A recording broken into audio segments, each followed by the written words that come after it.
ഞാൻ ഇന്നൊരു bread sandwich ആണ് ഉണ്ടാക്കാൻ പോകുന്നത്. ബ്രെഡ് സാൻഡ്വിച്ച് എങ്ങനെ ഉണ്ടാക്കുന്നതെന്ന് നോക്കിയാലോ. ആദ്യം ഇഡ്ഡലി തട്ടിലേക്ക് 2 മുട്ട പൊട്ടിച്ചൊരിക്കുക. 3 അല്ലി വെളുത്തുള്ളിയും 2 വറ്റൽമുളകും ആ തട്ടിൽ വെക്കുക. ശേഷം 5 മിനിറ്റ് വേവിക്കാനും വെക്കുക. ഇനി അടുത്തൊരു മിക്സി എടുക്കണേ. മിക്സിയിലേക്ക് വേവിച്ച് വെച്ച മുട്ടയും വെളുത്തുള്ളിയും വറ്റൽമുളകും 1 ചീസ് സ്ലൈസും നുള്ള പാലും ഉപ്പും കൂടെ ചേർത്ത് അരയ്ക്കുക. ഞങ്ങൾ ഇവിടെ കുറച്ച് കെച്ചപ്പും കൂടെ ചേർക്കുന്നുണ്ടേ.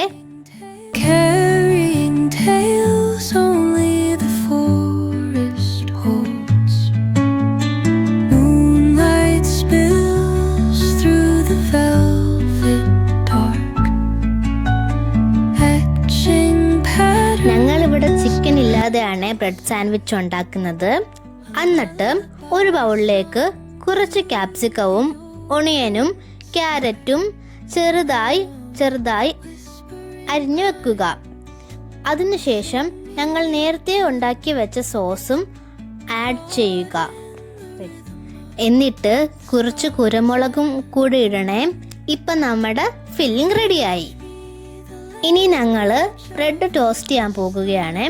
ടോസ്റ്റ് ചെയ്ത ബ്രെഡിലേക്ക് ഈ ഫില്ലിങ്ങും കൂടെ വെക്കണേ. എന്നിട്ട് കുറച്ച് കെച്ചപ്പും കൂടെ ആഡ് ചെയ്യണേ. അപ്പം നമ്മുടെ ചിക്കൻ ഇല്ലാത്ത ബ്രെഡ് സാൻഡ്വിച്ച് റെഡിയായേ. അപ്പോൾ ഈ ബ്രെഡ് സാൻഡ്വിച്ച് എല്ലാവർക്കും ഇഷ്ടമായോ? അപ്പം നമുക്ക് അടുത്ത വീഡിയോയിൽ കാണാം. Bye bye.